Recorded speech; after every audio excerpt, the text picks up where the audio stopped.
हमारे यहाँ पर जो डिमांड रेज करी गई है वो इस बेसिस पे करी गई है कि 5 साल पहले कुछ डायरीज जो हैं चलानी डायरीज के नाम से रिकवर हुई थी। उन डायरीज के अंदर कुछ एंट्रीज हैं जिसके बेसिस के ऊपर कांग्रेस पार्टी के साथ के ऊपर ये सारी डिमांड रेज करी गई।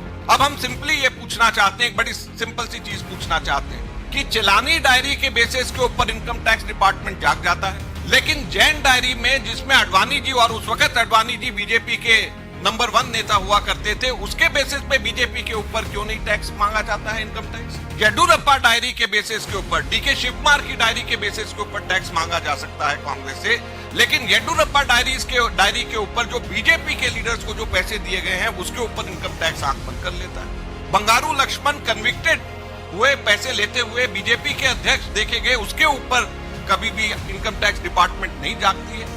जब वो पीछे के केसेस खोल रही हैं तो बंगारू लक्ष्मण के टाइम के ऊपर क्यों नहीं खोले गए?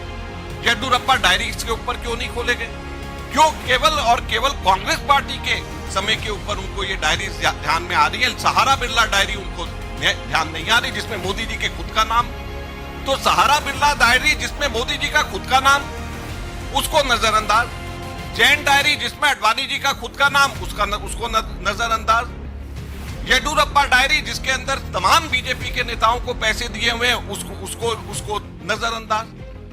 तो केवल और केवल कांग्रेस पार्टी को तंग करने के लिए, कांग्रेस पार्टी के ऊपर इस बात को उठाने के लिए क्यों ये किया जा रहा है? तीसरा जो सबसे मुख्य प्रश्न इस बात पे हम लोग उठाना चाहते हैं, टाइमिंग पे।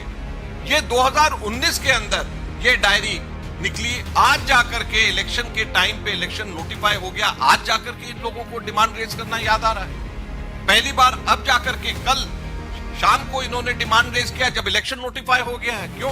क्या इससे पहले 5 साल कभी भी ये लोग डिमांड रेज नहीं कर सकते थे? अब क्यों डिमांड रेज कर रहे हैं? तो ये सारी की सारी बातें बड़ी स्पष्ट ये बताती हैं कि कैसे इनकम टैक्स आंख बंद करके एक तरफा बीजेपी की कमियां उनको नजर नहीं आ रही, उनके 4600 की पेनल्टी उनकी नजर नहीं आ रही जो एकदम साफ स्पष्ट नजर आता है, उनके 42 करोड़ की वायलेशन नजर नहीं आ रही, हमारी 14 लाख की वायलेशन के ऊपर 135 करोड़ रुपया हमारे से ले लिया, हमारे 23 लोगों ने, हमारे जो है एमपीज और एमएलएज ने जमा कराए, कैश जमा कराए, उसके ऊपर हमारे 135 करोड़ रुपए लगा दिए, उनके 1290 से भी ज्यादा लोगों ने, उनके पता नहीं, उनका नाम नहीं, उसके ऊपर उनको कोई कहीं पे भी नजर नहीं आता।